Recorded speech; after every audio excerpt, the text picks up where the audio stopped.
Ladies and gentlemen, the President of the United States.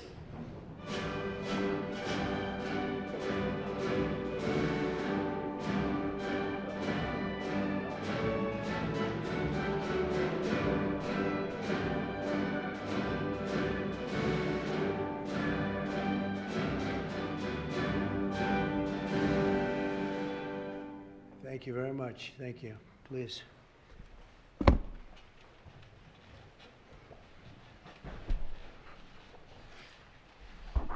It's a great honor to have all my friends here. It's like old home week. What a job you're doing. And thank you very much for that. We want to begin by thanking the people that have done such a great job at the White House. They have been doing really incredible work during a shutdown. I don't even know if they're supposed to be working, but they wouldn't miss a day. So I just want to thank everybody for that very much. And we're here today to discuss a sweeping, unprecedented, and historically successful operation that my administration has carried out in recent weeks to arrest, prosecute, and permanently remove members of foreign drug cartels from American soil. And the people gathered around this table are the ones that are doing it, and in this room. Some of them sitting a little behind. Some of them, I'm surprised they're not actually at the table. You people should be very insulted by that. But you've done a great job back there. On my first day in office earlier this year, I signed an executive order to officially designate the drug cartels and savage transnational gangs as foreign terrorist organizations. It was my honor to do so. And on that same day, I also signed an order directing the creation of the Homeland Security Task Force to bring together all federal, state, and local partners to achieve the national policy goal of eliminating the cartel presence in America once and for all. And the results are, and it's early, and the results are spectacular. Led by ICE and the FBI, this task force includes the Department of Justice, the Department of War, DHS, the intelligence community, ATF, the DEA, the U.S. Marshals, and the state and local agencies in every part of our country. Other than that, we don't include too many people. That's a hell of a group, isn't it, huh? When you think of it, that's not a group you want against you. Certainly not at one time. In addition to the task force members, we're pleased to be joined by representatives of law enforcement at every level, the highest level, actually, but every level, including National President of the Fraternal Order of Police, Patrick Yos. Where's Patrick? Patrick, thank you, Patrick. Thank you for the endorsement, too.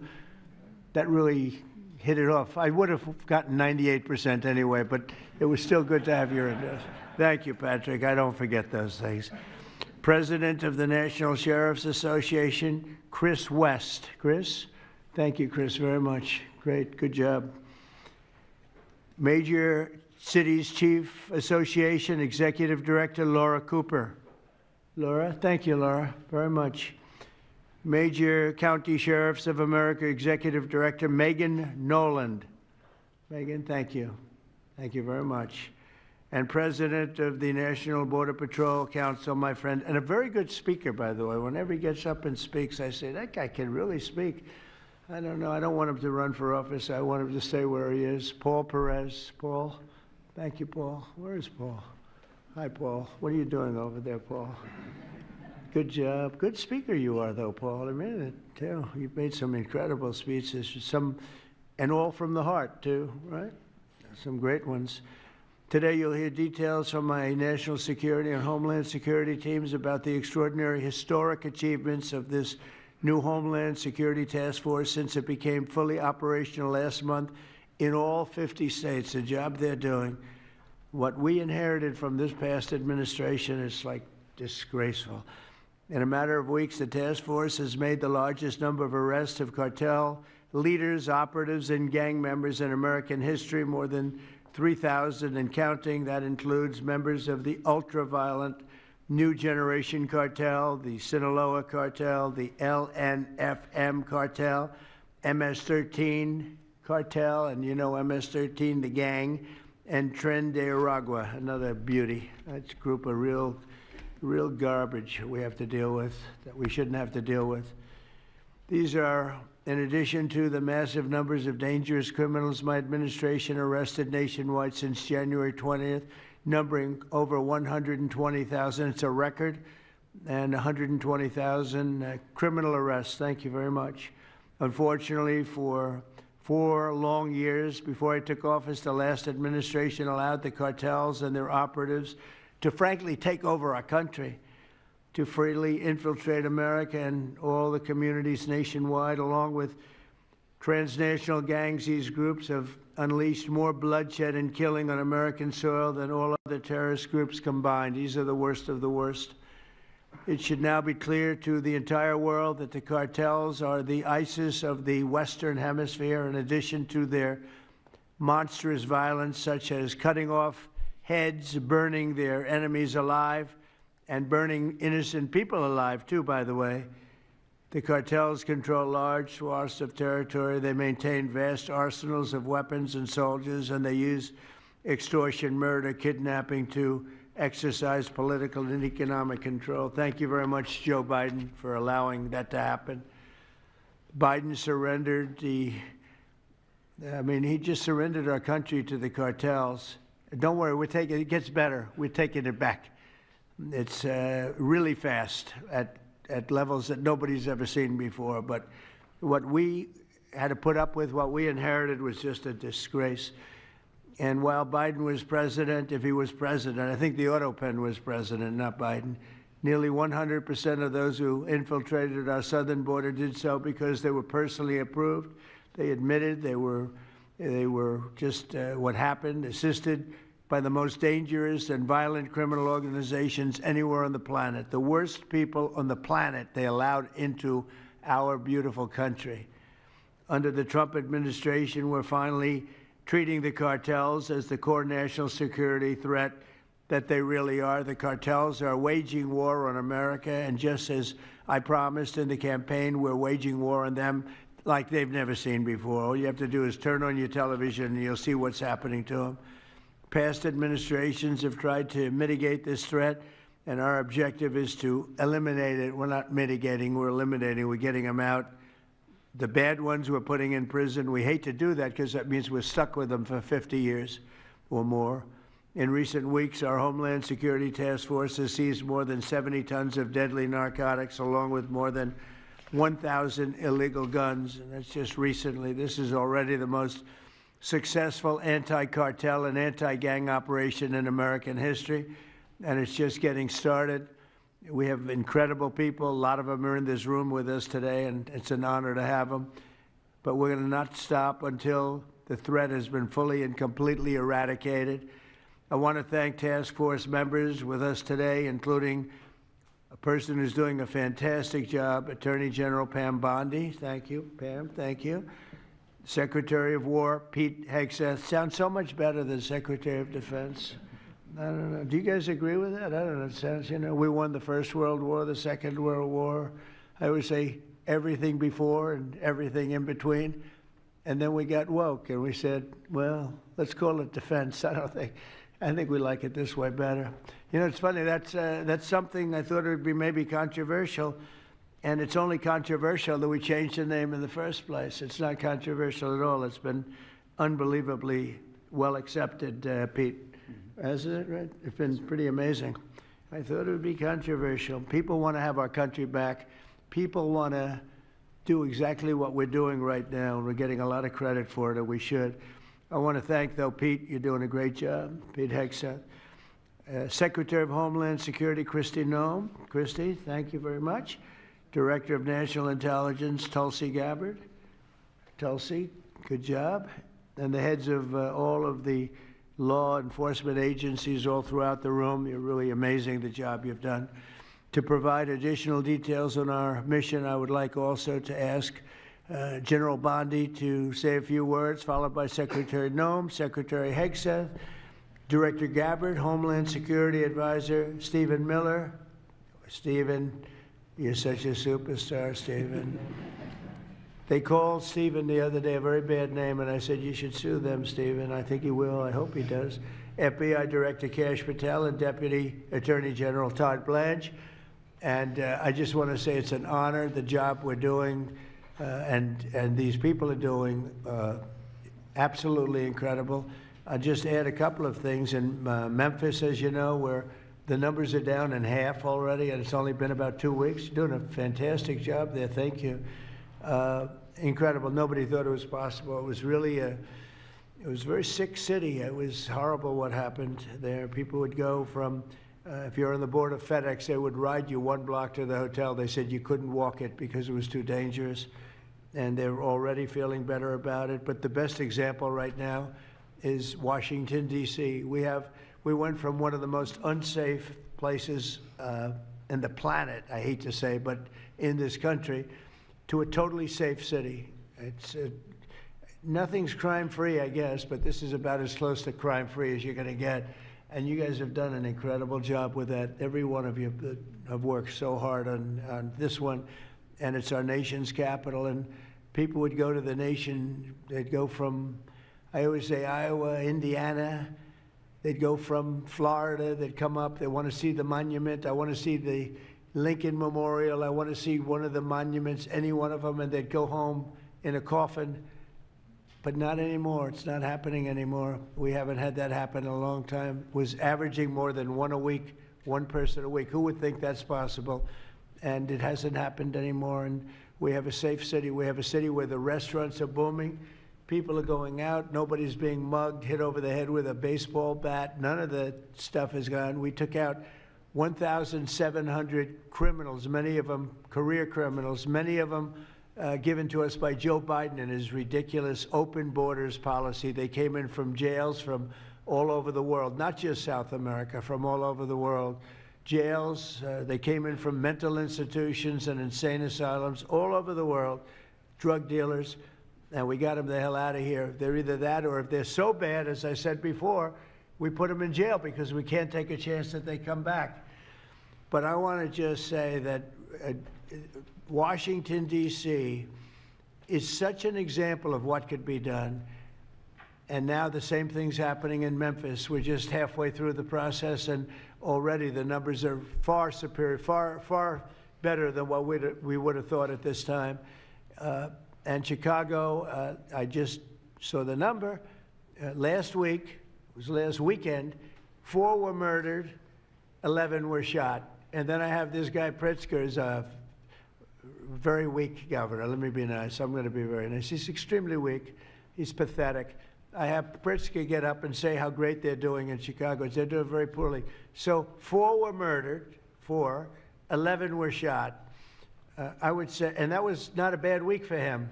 Okay, that was not a bad week. He's had somewhere 18 or 19 were murdered. And you know what his excuse was? Yeah, but that was a long weekend. Okay, can you believe it? He said that was a long weekend. He's bad. And the mayor is worse. I mean, that mayor is worse. Low IQ, very low IQ. And we don't need low IQ people. We need people that are going to take care. And I love Chicago, and I love those beautiful women, black women, beautiful women wearing MAGA hats. And they're all over the place in Chicago. They want protection. They don't care if it's the National Guard, if it's the Army, Navy, Coast Guard, Marines. They'll take Space Force, okay? Space Force, send them in. They just don't want to be mugged, killed, raped, shot in the head, and we stop it. So we're going to be given a very special, we're going to give Chicago very special care. As you probably know, maybe you heard, we were going to do a big surge in San Francisco, but I got a great call from some incredible people, some friends of mine, very successful people.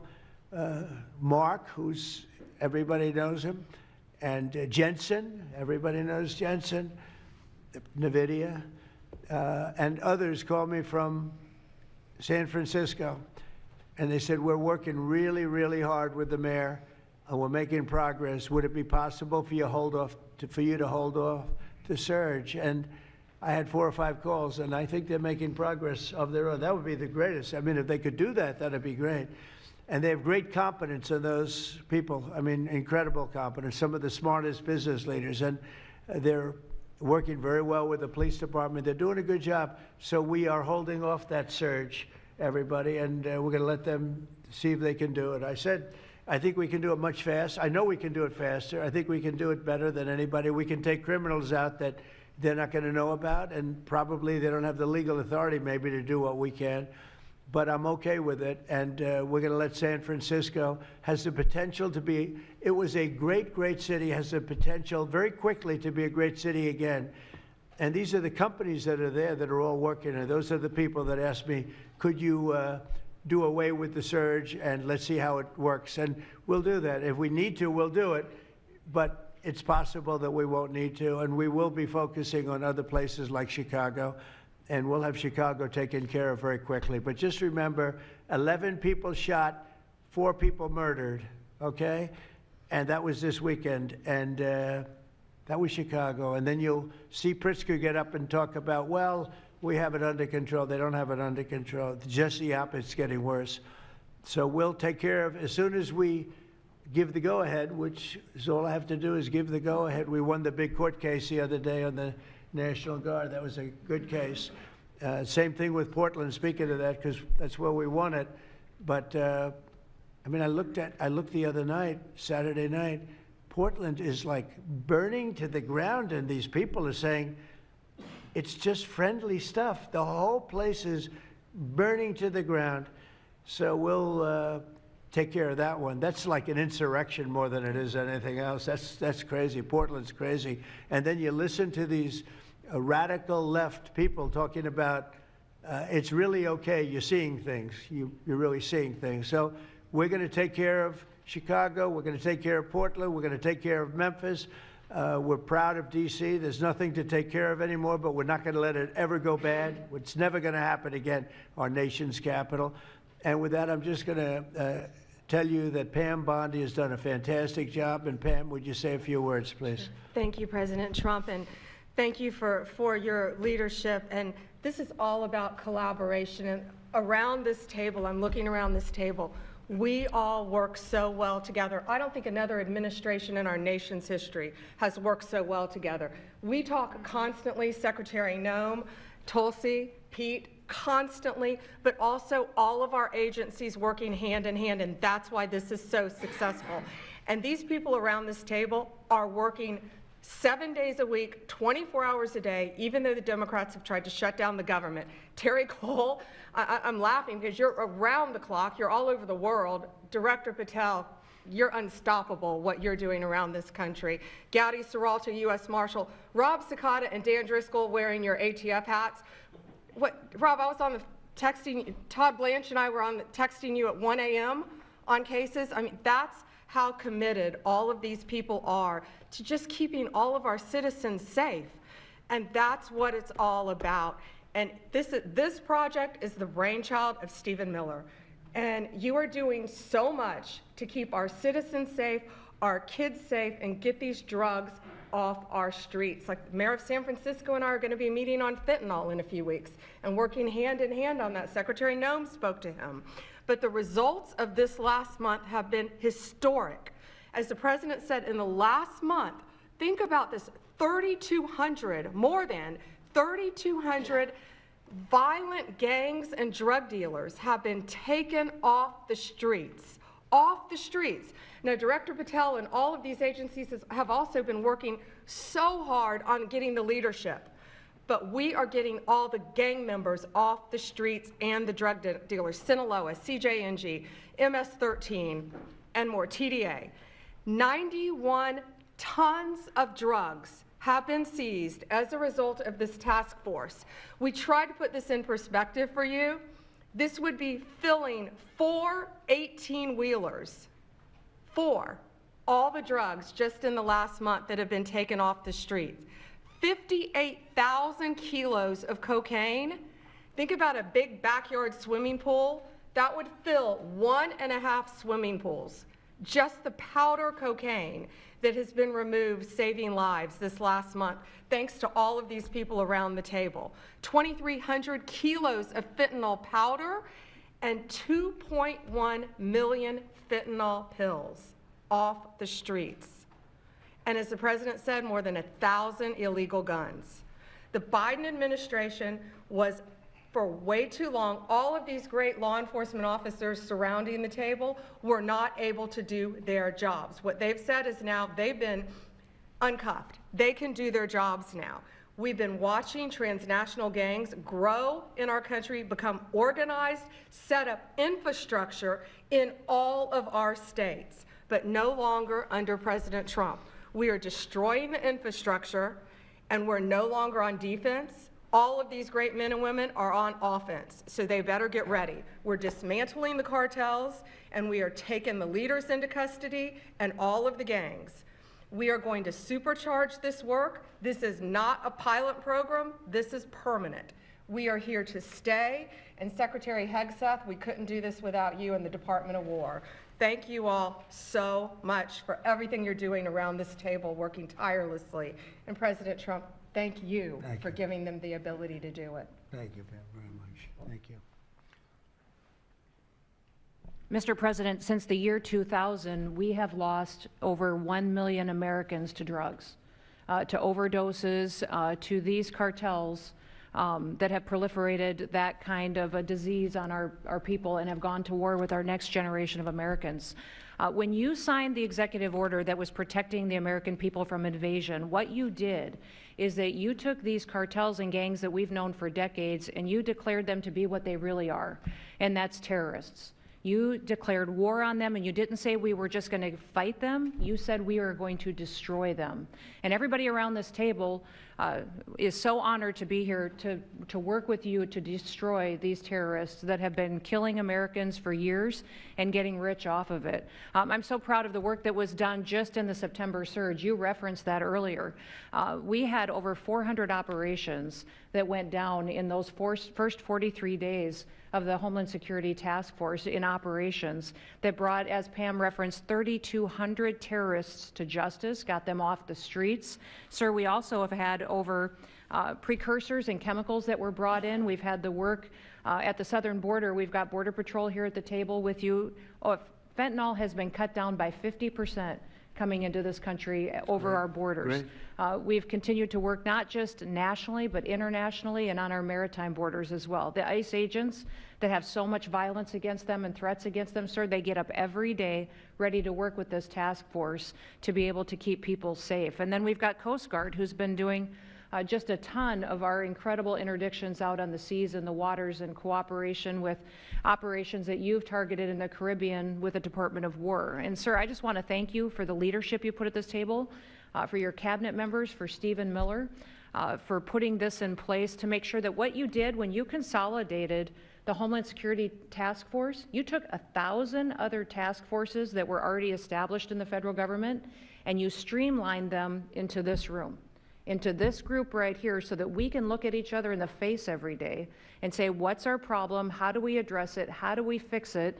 And then we go to work together with our arms linked to do exactly what you told us to do. And that's not just protect the American people from invasion, but to kill these terrorists. You gave us the task to eliminate them, destroy them, so that they can't destroy the next generation of Americans. So thank you, sir. Thank you for the people you put around this table. Thank you very much. That's a great job. Thank you. Pete? Yes, sir. Well, thank you, Mr. President, for your leadership. Chief, likewise, Tulsi and Todd and Dan and Pam and Christy and Stephen and Cash. I mean, I could go around the table. From the Department of War, we are thankful and grateful for the incredible effort that your agencies put in. And we could not be more proud to stand shoulder to shoulder with you, not superficially, not kind of over here, but front and center on the Homeland Security Task Force, right there with you. Because our department has spent over 2 decades defending other homelands, and we're very proud to be defending our own. And if you talk to the troops down, say, on the southwest border, Mr. President, morale is sky high and continues to be, because they're proud to be defending their own communities, their own state, and their own country. So when that executive order was signed, the mission was clear: protecting the American people against invasion. And so the Department of War went straight to the southwest border. We still have 10,000 troops there. We have national defense areas. We're standing alongside the Border Patrol, and we've locked that border down, 100% control of the southwest border. You stopped the invasion. And then we're proud to be going on the offense, counter-cartel operations. And it's not counter-cartel, as was mentioned.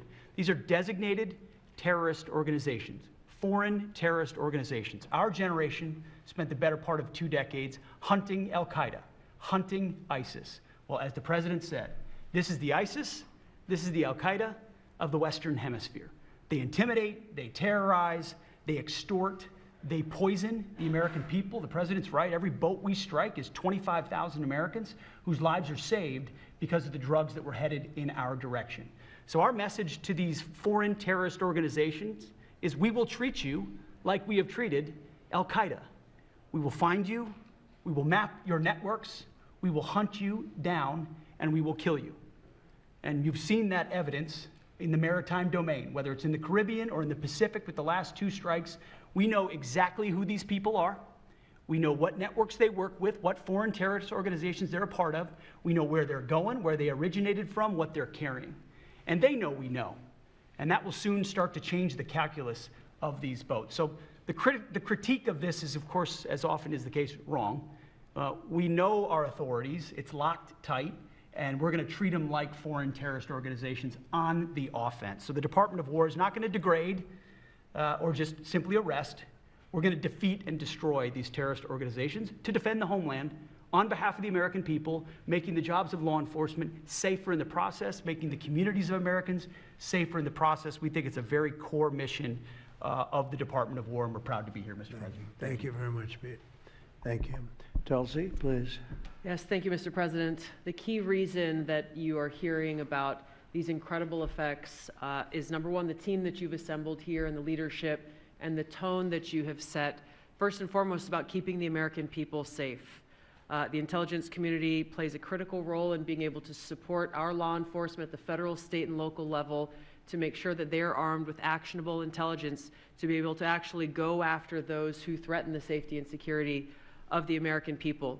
Mr. President, under your leadership, for the first time, there is a newly created National Intelligence Fusion Cell at the Office of the Director of National Intelligence, National Counterterrorism, that has a very simple purpose: to make sure that we have two-way intelligence sharing of actionable information between the intelligence community and law enforcement. I want to talk briefly about 3 successes that we've had just here in the last few weeks, Mr. President, through the success of this interagency fusion cell. Just this last week, our National Counterterrorism Center supported, through actionable intelligence to both U.S. law enforcement as well as Mexican law enforcement, the arrest of a Sinaloa cartel boss, El Plato, in Juarez, Mexico, as well as his top 3 money launderers.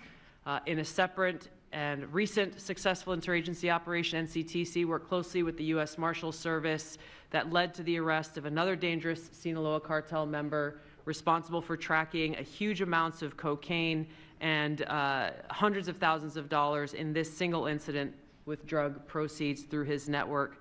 And I'll say the last example I'll share is probably the most insidious, was providing intelligence to the Mexican law enforcement that led to the arrest of a CJNG cartel-affiliated baby trafficker called La Diabla.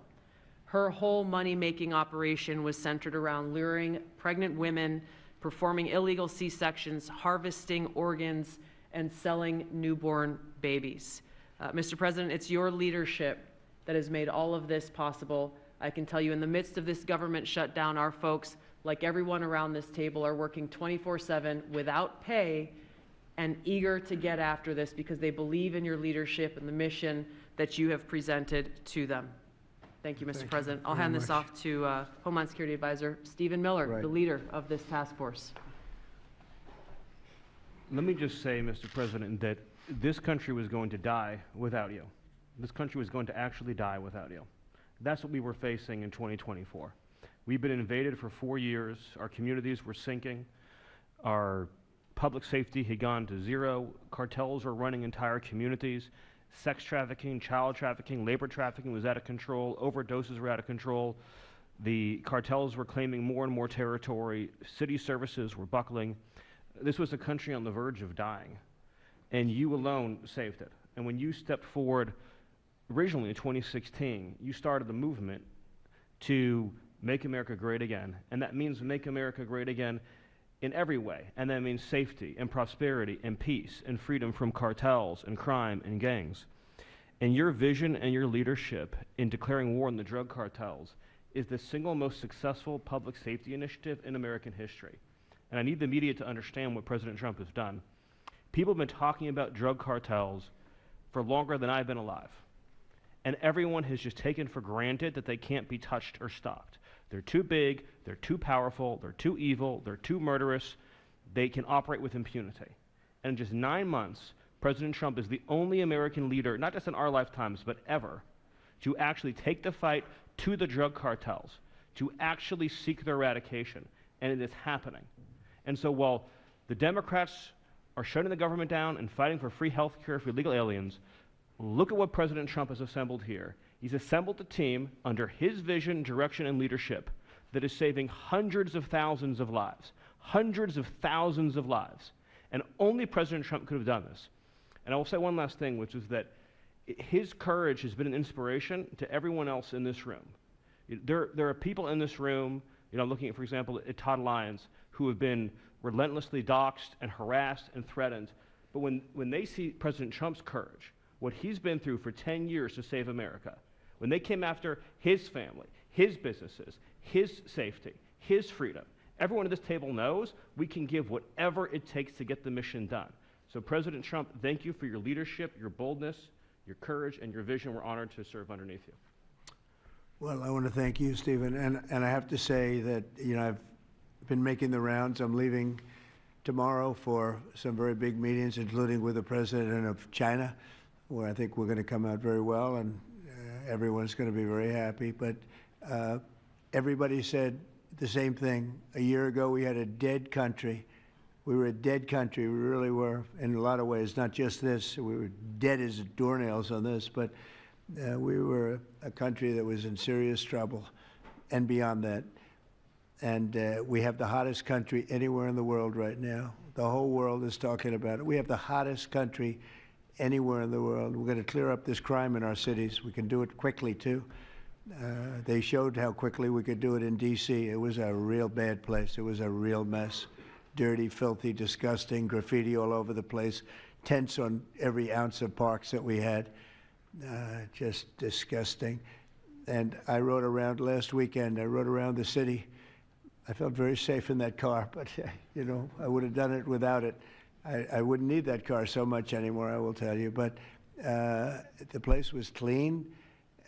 We've started that also, not only law and order, but the cleanliness is important. I think cleanliness is almost a part of law and order. If you see dirty, disgusting streets and potholes all over the place and railings falling down and graffiti all over the marble, beautiful statuary marble columns, those gorgeous columns where they had graffiti, it's all gone. And I think it's a part of it. I really do. I think it's a big part of it.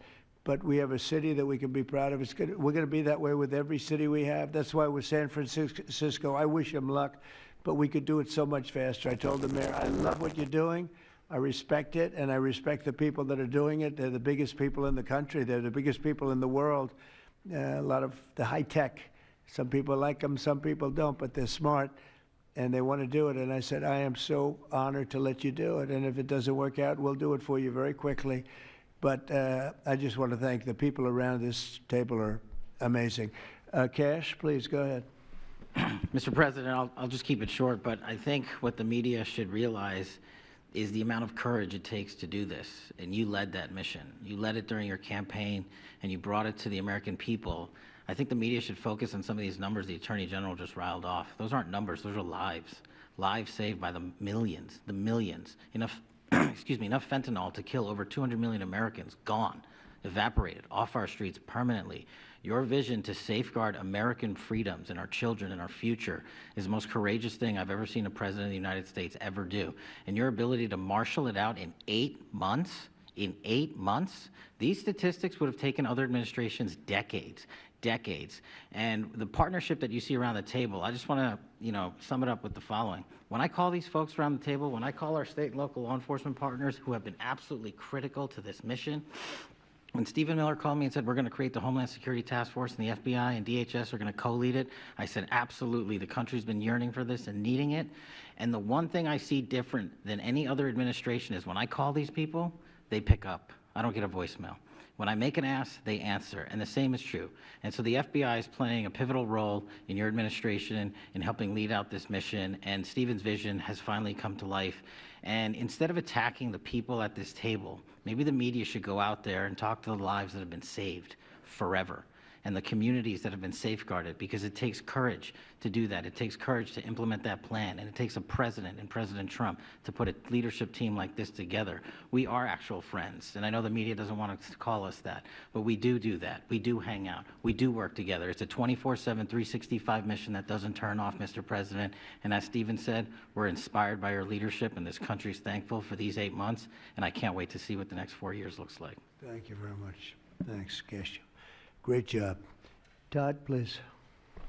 Thank you, Mr. President.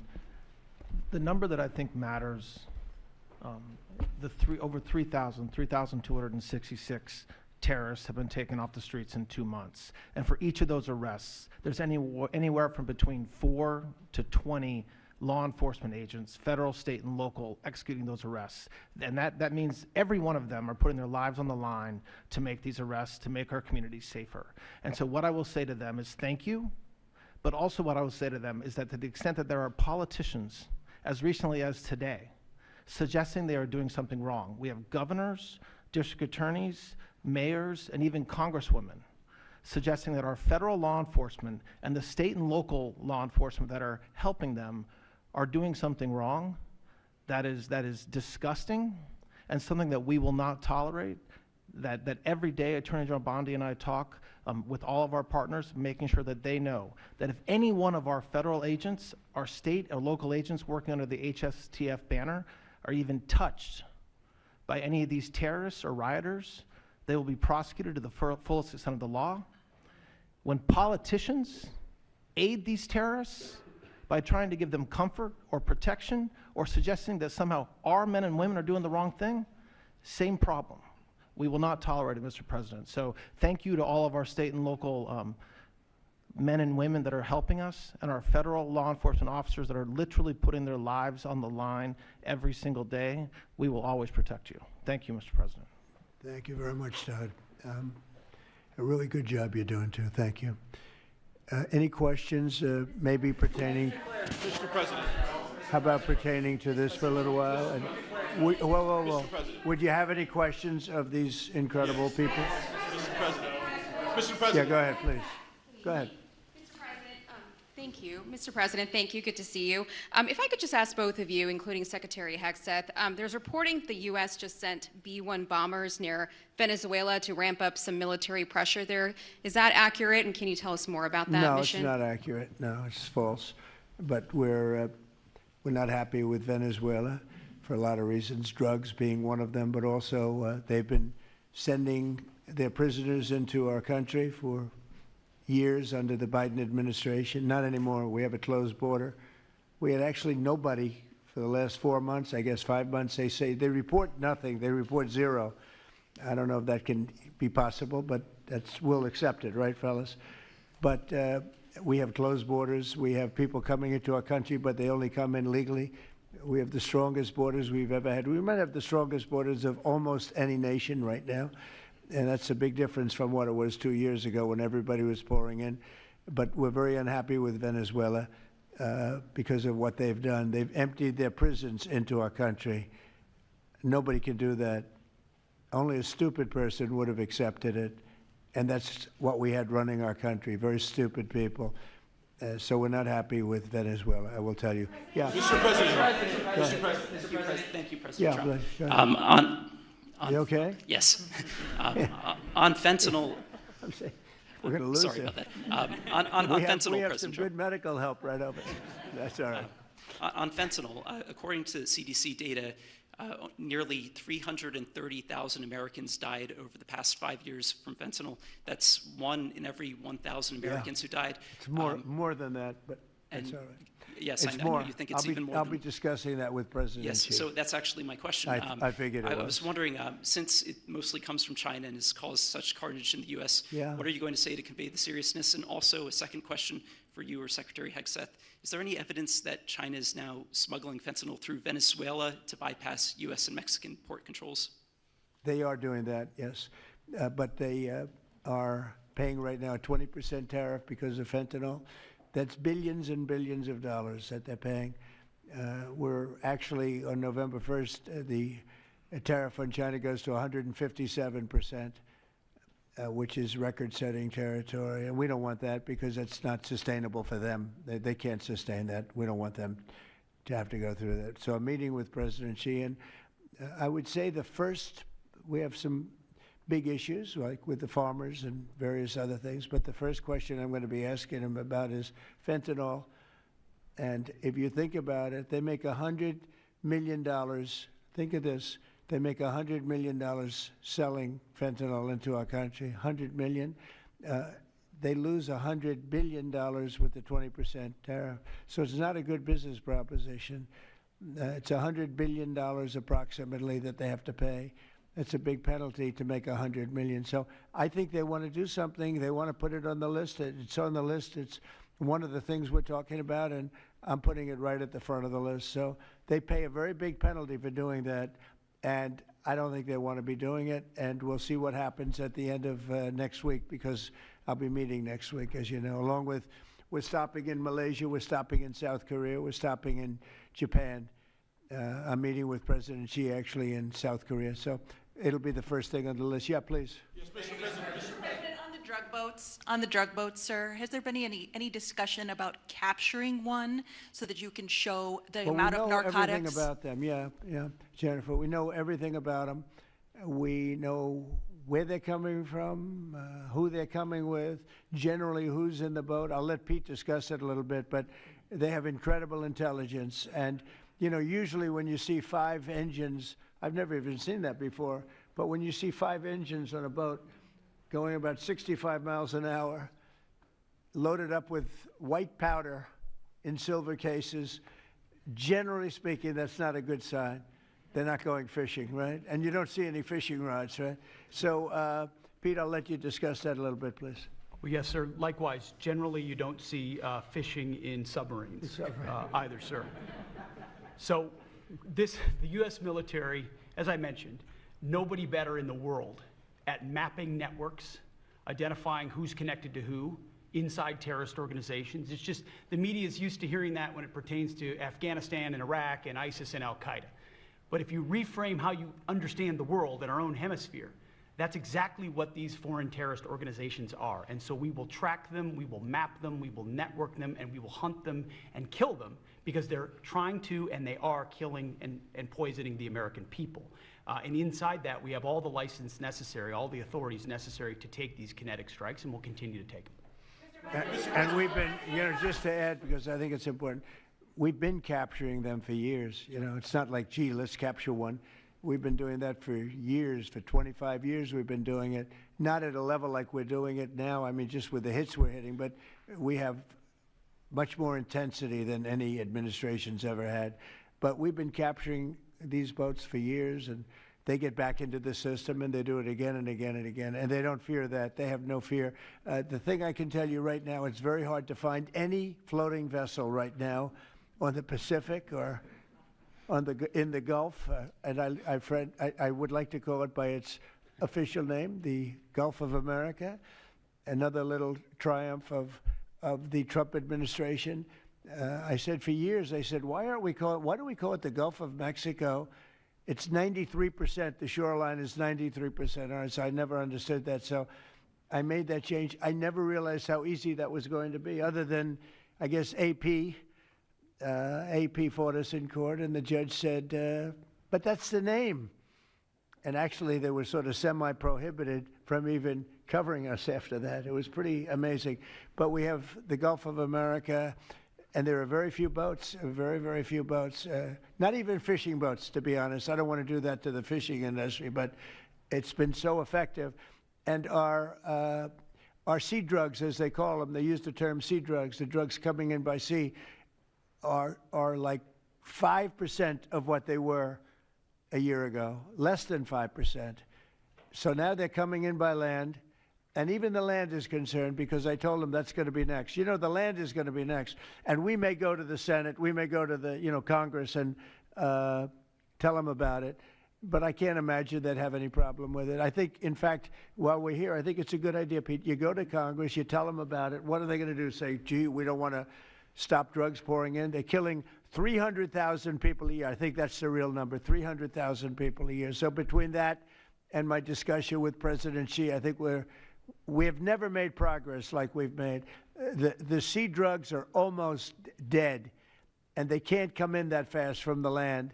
And the land drugs are much more dangerous for them. It's going to be much more dangerous. You'll be seeing that soon.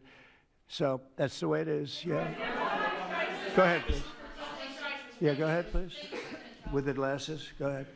Thank you, Mr. President. Good. I wanted to ask, what's your reaction to Representative Dan Goldman calling on NYPD to arrest ICE agents who he says are acting illegally? He says they are illegally assaulting people and illegally detaining people at immigration courts in New York.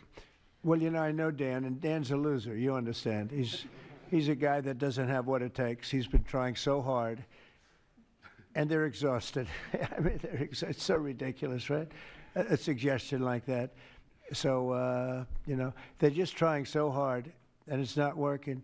They've even now started imitating me, of all people. They want to imitate me, and they start using foul language, but they use too much of it. You know, you can't use the F word 7 times in one sentence. It doesn't work. It might work once every 7 news conferences, but you can't do it. You can't do it 7 times in one sentence. So I don't know. They're really they're in big trouble. That party. Go ahead. Mr. President. Some alleged smugglers have survived some of these recent strikes and been sent back to their home country. If they're terrorists, why not just arrest and detain them? Go ahead. 2 points on that. First, when I served in Iraq in 2005 and 2006, we used to, in sort of a gallows humor way, talk about the Iraqi catch and release program, the reality that we would catch a lot of people, hand them over, and then they would be recycled back through, and we'd have to recapture them or attack them again. And that's why changing the dynamic and actually taking kinetic strikes on these boats ought change the psychology of these foreign terrorist organizations. To those 2 that survived the shot on the semi-submersible, think again, compared to Iraq and Afghanistan, the vast majority of people that we captured on the battlefield, we handed over to the home country. Did we always like how it shaped out? Sometimes we did, sometimes we did not. But 99% would go to the Afghan authorities or the Iraqi authorities. So in this case, those 2, they were treated by American medics and handed immediately over to their countries where they came from, hopefully to face prosecution, which is a very standard way of handling something like this. And you'll do that with future survivors, anyone else who survived? We've got protocol of how we'll handle it. Not that guy, he's so hopeless. Go ahead. Go ahead. Yesterday, there was a vote at the Knesset on annexing the West Bank. Do you see it as a challenge to your peace efforts? Could you say that louder, please? Yes, yesterday there was a vote at the Knesset in Israel on annexing the West Bank. Do you see it as a challenge to your peace efforts? Will you answer that, please? Because I cannot understand the words you're saying. Where are you from? Where are you from? You're from France. Beautiful accent, but we can't understand what you're saying. Huh? She said a vote at the Knesset on the West Bank. The West Bank is, don't worry about the West Bank. Israel's not going to do anything with the West Bank, okay? Don't worry about it. Is that your question? They're not going to do anything with the West Bank. Don't worry about it. Israel's doing very well. They're not going to do anything with it. Yeah, please, go ahead. Thank you, President Trump.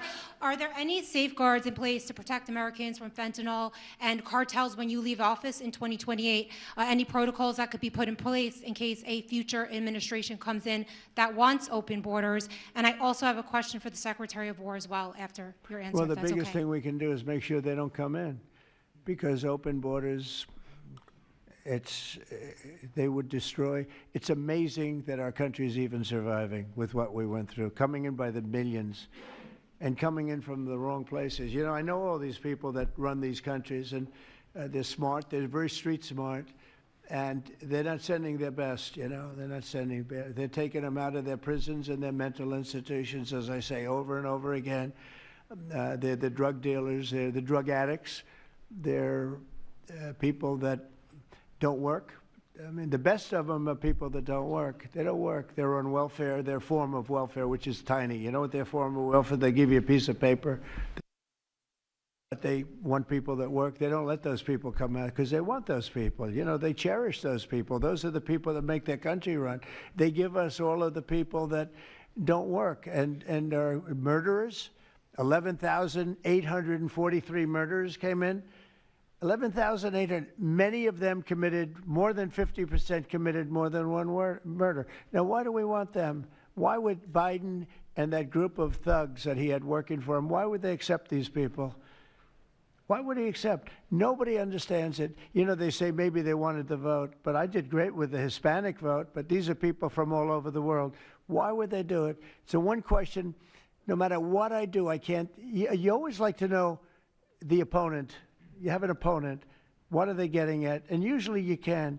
Why would they allow 20 million, maybe 25 million people into this country, almost all of which, but most of which should not have been allowed into our country? It's one of the great enigmas. What they've done to this country should never be forgotten. In history, should never, ever be forgotten. And now it looks like we're going to have a communist mayor in New York. That'll be a lot of fun. But remember this, they have to go through the White House. Yeah, please, go ahead. Today you pardoned the founder of Binance. Can you explain why you chose to pardon him? And did it have anything to do with his involvement in your Which one? Who is that? The founder of Binance. He has an involvement in your own family's crypto one, business. Yes, I believe we're talking about the same person, because I do pardon a lot of people. I don't know. He was recommended by a lot of people. A lot of people say that, are you talking about the crypto person? Yes.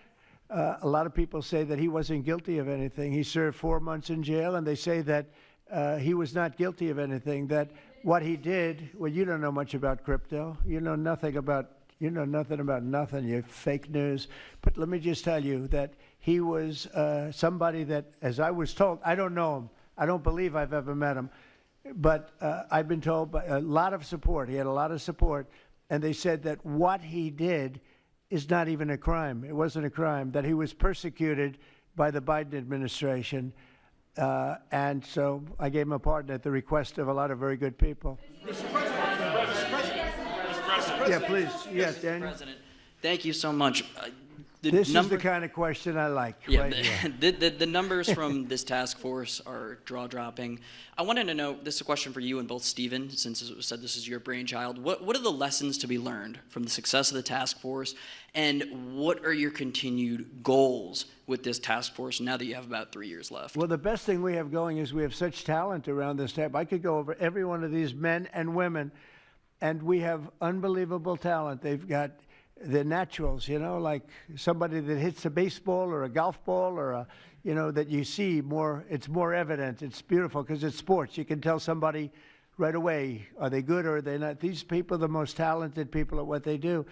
And when we started talking about this, Stephen and all of us, it seemed so easy. What is surprising to me is how quickly we can straighten out a large city, a big city, a mean city, a city that's sick, that got very sick with guns all over the place, with bullets shooting all over, where you take your life in your hands if you go out and buy a loaf of bread.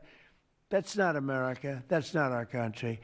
And those people don't care how you do it. They just want it done. They really do. You know, when you go to the people in the street, they don't know, is it National Guard? They just want it done. They want to be safe. And we've gained a great following of Americans, real Americans, people that want to be safe. But I think the biggest thing we say is we have tremendous talent. We were able to recognize, like a football team, like a baseball team, we were able to recognize the talent. And the talent is largely in this room for the whole country. It's largely in this room. There's really nothing like it. And that's why I think we had D.C. done, not perfectly, but pretty much done, at least normalized in 12 days. Would you say 12 days? On the 12th day, it felt different. And you know, we took a lot of bad people out, never to come back again. Then most of them never to come back again. But there's great talent, and there's also great courage. I've been watching what goes on. And then you have the radical left lunatics, and what's that all about? I mean, they're fighting us because we want to stop crime. Where do these people come from? They're paid money. I guess they're paid a lot of money. But like I saw that ridiculous march the other day, I say, these people are not representative of our country. And not all of them, of course, but many of them are total lowlifes. These are lowlifes. These are people that are paid agitators. and they're not representative of our country. So I don't know. I can just tell you that our country has tremendous spirit right now. You know that better than anybody because you cover it well. But we have a lot of people that are very happy right now with the direction. They did a poll the other day. The direction of our country is better than it's been in 37 years. And I'm upset because I think it should be better than that. I actually said we should be better than that. So, you know, thank you very much for your question. Brian? Brian? Mr. President, yes. Thank you, Mr. President. You guys have done an amazing job in Memphis. Some of those numbers are staggering. And we've gotten message on social media wanting to thank you for that.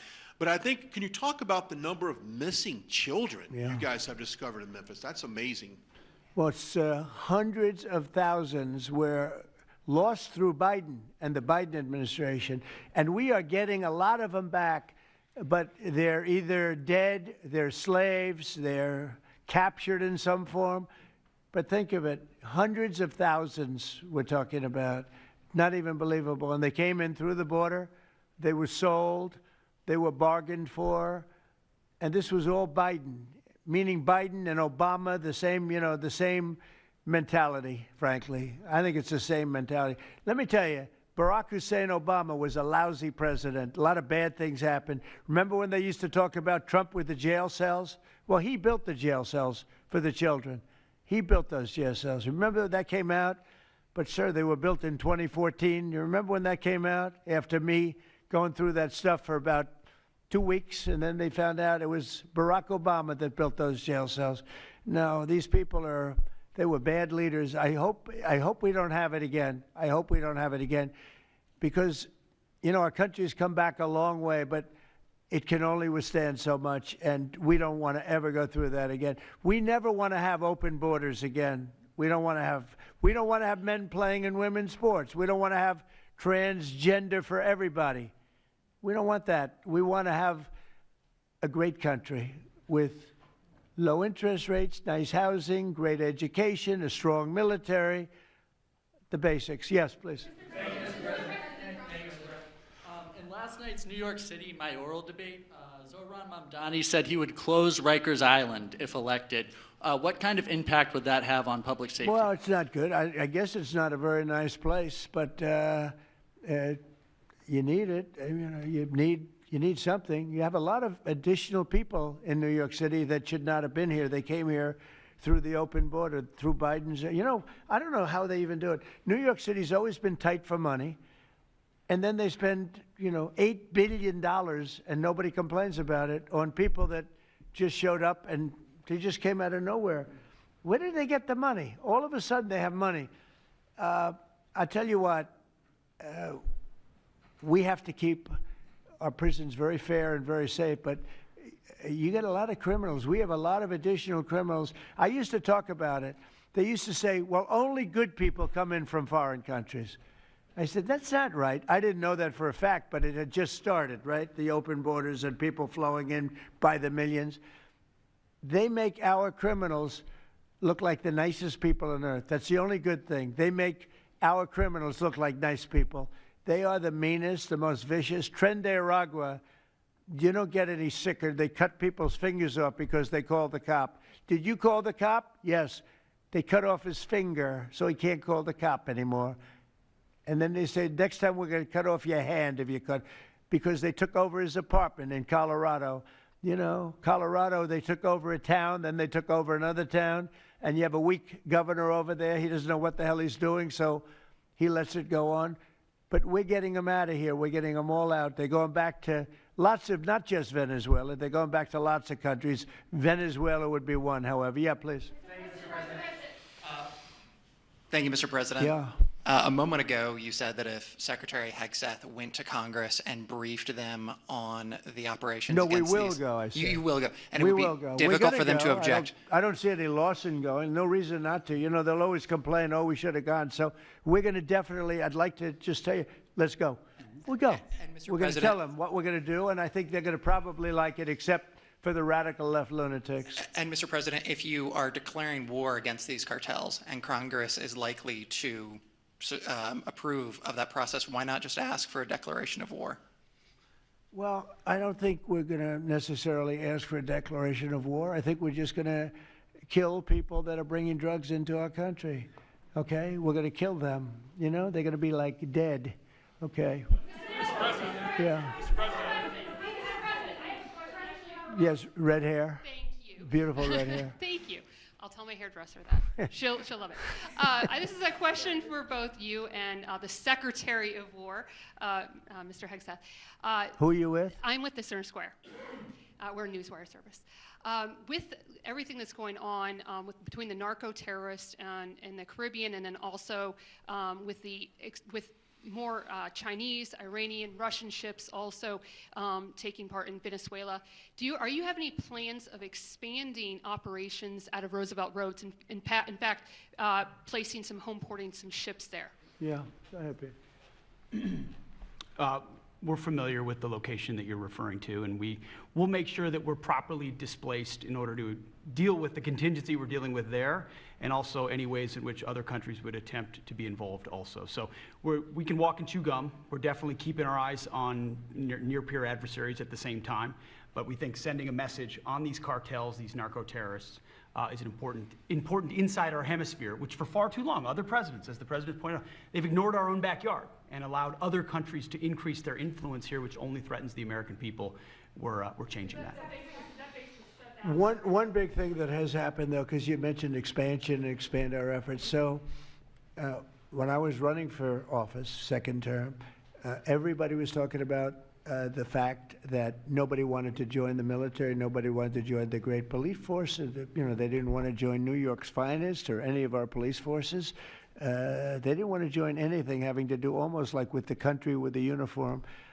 We are setting records with the Army, Navy, Air Force, Marines, Space Force, Coast Guard. We're setting records. We've never had anything like it. And I'll tell you when it started, November 5th. We didn't even have to wait till January 20th. They saw spirit. And now we have people coming in that are, it's unbelievable. And if we wanted to increase our military force, if we wanted to increase any one of these, including police forces, they can now get men. People didn't want to be policemen and women. They didn't want to be firemen and women. They didn't want to go into the military. We were having tremendous recruiting problems, and now we're setting records. We literally, last year at this time, you were doing stories that the recruitment was a disaster. We couldn't get men and women to go into the military.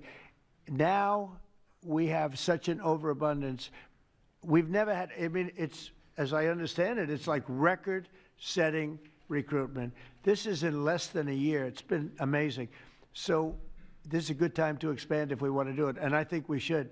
I think we should. And we probably will. Yeah, please. Yeah. Blue. A couple questions for you. First for you and Secretary Hegseth. Is the administration supportive of sending National Guardsmen to cities for the express purpose of aiding deportation and immigration enforcement efforts? To expand deportation efforts? Sending National Guardsmen to U.S. cities for the express purpose of aiding deportation and immigration enforcement efforts. What we've done so far is stand alongside federal law enforcement in every way, facilities and personnel, but also we have a great deal of lift inside the military. We're able to move assets in a way that no other aspect of the U.S. government can. And so where we can rapidly assist with mass deportations, we have been happy to do that. And then one more question, if I may. Is the administration at all supportive of potential measures to crack down or regulate or even ban apps that track ICE agents' locations? What do you mean by that? Like specific apps that are used to track the location of ICE agents? I guess we'll do that. I'm not a big app guy. I'm not into that too much. I think Pam might be it. Let's go. Yes. Give me a good answer there. Yes. These organizations, President Trump, are coming in and their apps to track our federal law enforcement officers, and it jeopardizes their lives, where they're going to be, their location. And we've actually been working really well with the tech companies who have been cooperating because they don't want our law enforcement officers to get injured. So yes. Well, I mean, I see it with ICE, where they're having, you know, where they define where they live, who they are. And, you know, I didn't have a big view on the mask, but I now understand why they should wear masks. I think it's very dangerous for them not to wear masks. They can do whatever they want. I notice some do it and some don't, but it's pretty dangerous. But when you look at, you know, you talk about that question, I think it's very dangerous, and I think you're coming down on that very hard, right? Yeah, please. Sir, Mr. President. Go ahead. Thank you, sir. When you were running for re-election in 2024, you released a video statement where you made this exact promise to show no mercy on the cartels and employ every military asset necessary to combat them. In that same video, you also said that you plan to expose all the bribes and corruptions with politicians and the cartels. We're doing that. Has your we're task trying to force do been that. looking into that in American politicians? Yeah, where the money's coming from. Because you see it. Like even that garbage deal they had this weekend, which was embarrassing to them, and the crowds were the crowds were not big. Those crowds were not big at all. But when you look at signs, and they're all made beautifully, the yellow signs, I saw the yellows, the blues, but they're all made professionally in a printing shop, looks like on Madison Avenue someplace. Some guy is paying for all that stuff. And we don't mind protest. Protest is a good thing. I protest. I'm always protesting, right?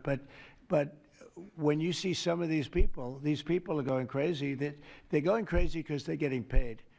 Because there's no reason for them to be going crazy. But you watch some of them, and they're professional agitators, and we are finding out who's paying them. Yeah, we have a lot of information about who they are. You're going to be very surprised when you find out. And I have a question for Secretary Hegseth. Sir, a memo circulating on social media details the establishment of a National Guard response force that's going to be trained in crowd control and civil unrest and deployed in all 50 states by April of 2026. Can you verify the authenticity of that memo, and do you have any more information on the operations? I'm not going to answer particulars on something that may be in the planning process, but we definitely do have multiple layers of National Guard response forces, whether it's in each state, whether it's regionally, whether it's Title 10 active duty, whether it's Washington, D.C. We've got a lot of different ways that constitutionally and legally we can employ Title 10 and Title 32 forces, and we will do so when necessary. Thank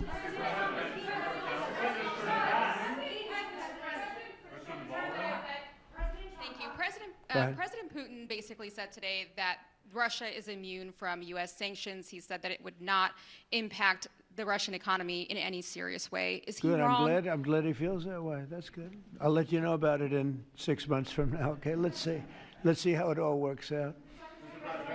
Yeah, go ahead, please, Blue. One question about the task force, one about the shutdown. I'm Taylor Poplars with Spectrum News. The same day you established this task force back on January 20th was the same day you pardoned the January 6th defendants. Yeah, very proud of that. Yeah. Just last weekend, one of them was charged with allegedly threatening to kill House Minority Leader Hakeem Jeffries. And a big theme of this task force has been allowing law enforcement to do their job and holding accountable people who go after law enforcement. Do you worry that your actions back on day one undermine what this task force is trying to accomplish? No, you have thousands of people that we're dealing with, and you know, if one goes haywire, look at what this guy in Virginia said, where he wanted to kill his opponent. He's going to kill his opponent. He's going to kill his opponent's children and I think wife, and he continues to run. And the Democrats continue. He's running for what, Attorney General in Virginia. Look what he said. So now, do you think all Democrats should be prohibited from living anymore? I mean, think of what he said.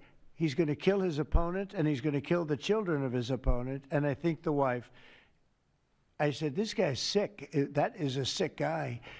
And how do you vote for somebody like that? But I don't view that every Democrat would say that, because not every Democrat would say that. So you can't, you know, you could have one person, but I don't know of the incident. I can say we're very proud of what we did.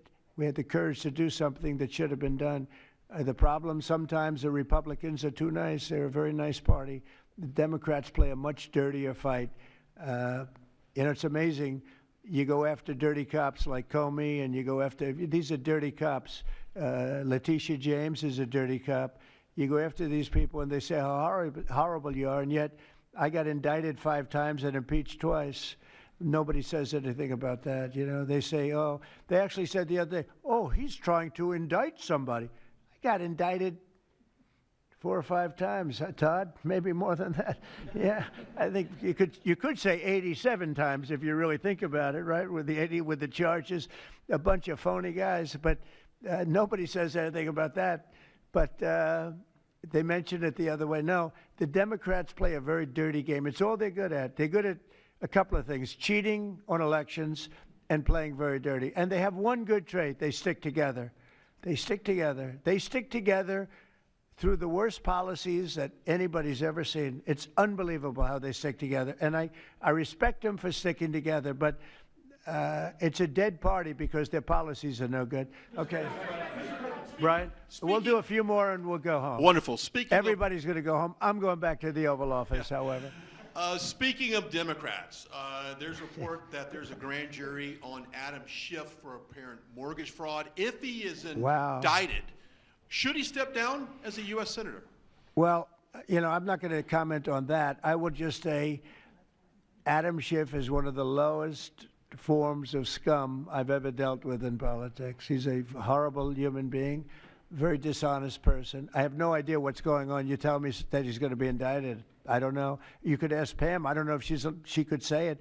Probably you are allowed to say it, but I wouldn't know about that. I can only tell you he's a very bad. I think he's actually a sick person. Do you want to talk about that? We're not going to comment on any grand jury that's open. We can't legally. I don't know. By the way, I hope it's true, but I don't know anything about it. Yeah, please. Oh, millions of dollars, yeah. Well, I also give, I give a lot of money to the White House. The White House is, as you know, I give my salary, and I usually like to steer it to the White House because this house was a little bit abandoned.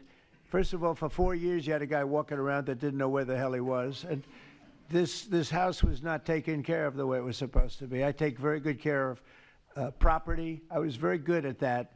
And you'll notice the floors downstairs, I paid for them. Marble, the most beautiful marble you've ever seen. The white floors down in the palm room, which they look like they came out of, I don't want to lose because they're big supporters of mine, Home Depot. So I'm not going to say bad, but they did come out of a box from Home Depot about 30 years ago. They were all broken, but now they have the most beautiful floors, the most beautiful lights and chandeliers. I think most of you, Brian, you've seen that, right? Yes. How beautiful is that? And I take care of it. So I spend millions of dollars on this building, taking care of it. It was not properly maintained, and now it's starting to gleam like it should. It should really gleam, and you should go down and visit the Presidential Walk of Fame. Have you seen it? It's quite good. I'm sure that a lot of people coming to the White House, it's hot. It's very hot, but it's really a tribute to the presidents, past presidents of our country. Yeah, please. Mr. President. Yeah, behind you, please. Yeah, go ahead. Thank you. So on Monday, a question for you as well as Secretary Noem. On Monday, Mayor Karen Bass of LA and Representative Robert Garcia, they held a press conference and they called for an investigation into DHS, accusing them of unlawfully arresting U.S. citizens and racially profiling and only arresting people because, in Robert Garcia's words, they look like me. He's a Hispanic individual. Do you have a response to that? Are you asking me that question? You as well as Secretary Noem. They are arresting bad criminals, and they're really good at it, too. I look at the numbers, they always like to say that, oh, you're arresting this and that. Then when you check it, you find out, geez, almost every single time, and, obviously every once in a while they may get one wrong, but they always correct it. They're able to correct it. But they are arresting really bad people. They're arresting people that kill, people that would cut your throat and not even care about it. These are brave people, and it's very dangerous. And if they go even a little bit too far, they get into trouble, which is a shame. I protect them, but they get into trouble. But they're arresting very serious criminals, and they're getting them out of here. Okay, one or two more. Doug, do you have a question? I'd love to have Doug have a question, our great photographer, because he's such a great guy, and he might be the most talented person over there. I don't know. Go ahead. Let's hear your question. This guy's a real beauty.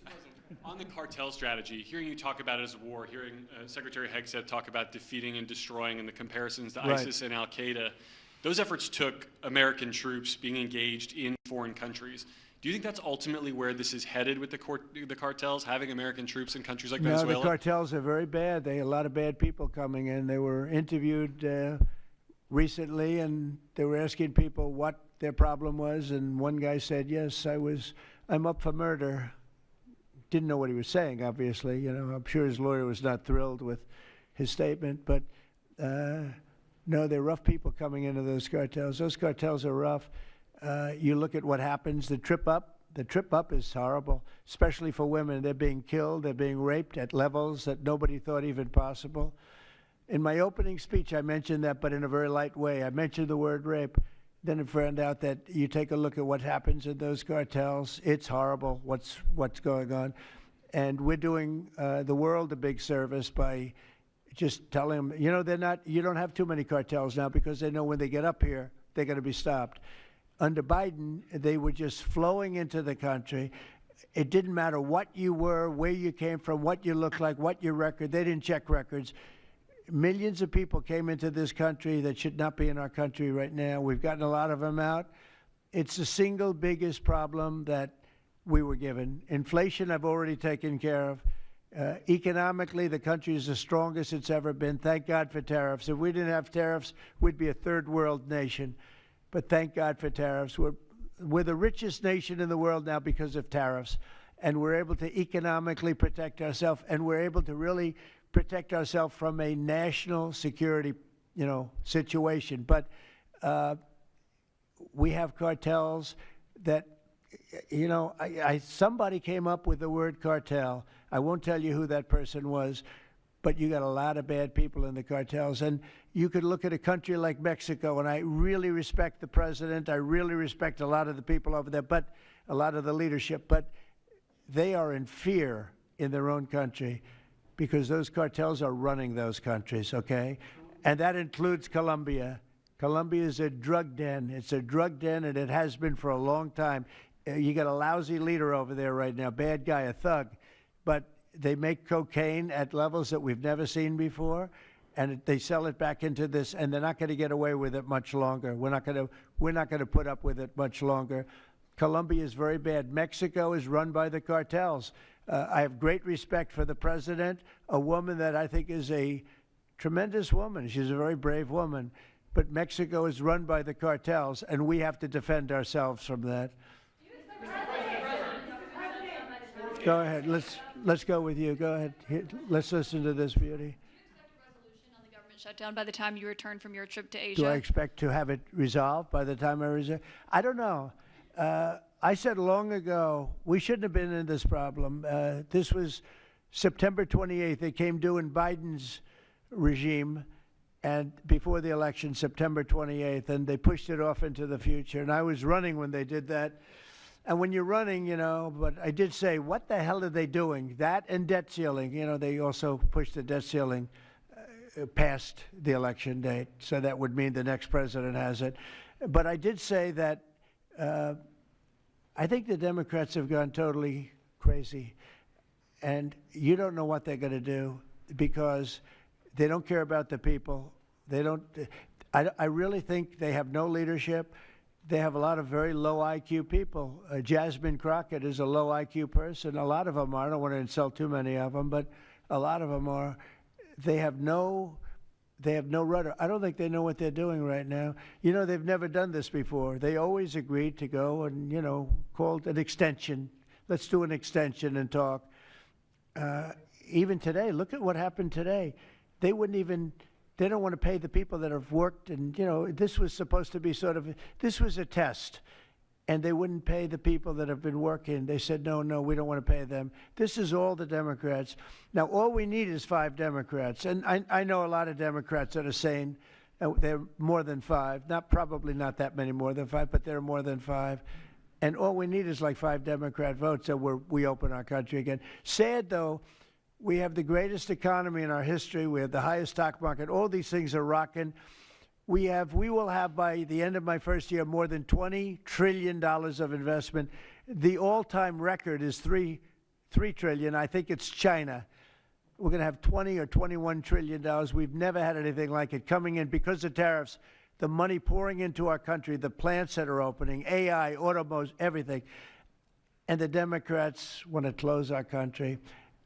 They're really, they say deranged. They are they suffer. I guess it's Trump derangement syndrome, which I think is going down now as an official condition by the doctors. I think they get paid extra money if they handle it because it's more difficult to handle than a normal mental disease. But you know what?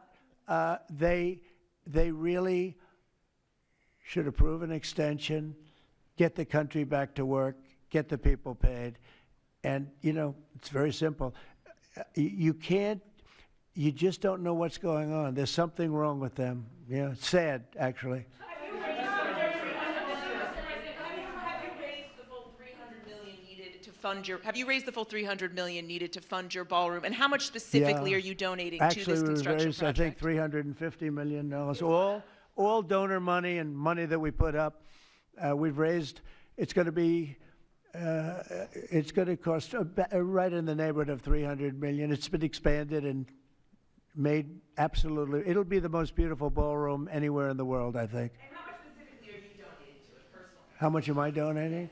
I won't be able to tell you until I finish, but I'll donate whatever's needed. I'll tell you that. Do I have a name for the? I won't get into that now. Mr. President? Yeah, go ahead, please. Follow up on the shutdown. In the next couple of days, a lot of Americans are going to go without their first full paychecks. Federal workers. By the way, a friend of mine, talking about donors, a friend of mine, a man that's great. I'm not going to use his name unless he lets me do it. Susie can tell you about this, but he called us the other day and he said, I'd like to contribute any shortfall you have because of the Democrat shutdown. I'd like to personally contribute any shortfall you have with the military because I love the military and I love the country. And any shortfall, if there's a shortfall, I'll contribute it. And today he sent us a check for $130 million. I would love to tell you he doesn't really want the recognition, if you want to know the truth. But he gave us a check for $130 million. Which was sort of a shortfall, yeah. And that's going to go to the military, yeah. And what's your message? Is that the correct number? $130 million. That's what I call a patriot. Okay. Thank you very much, everybody. Thank you. Thank you.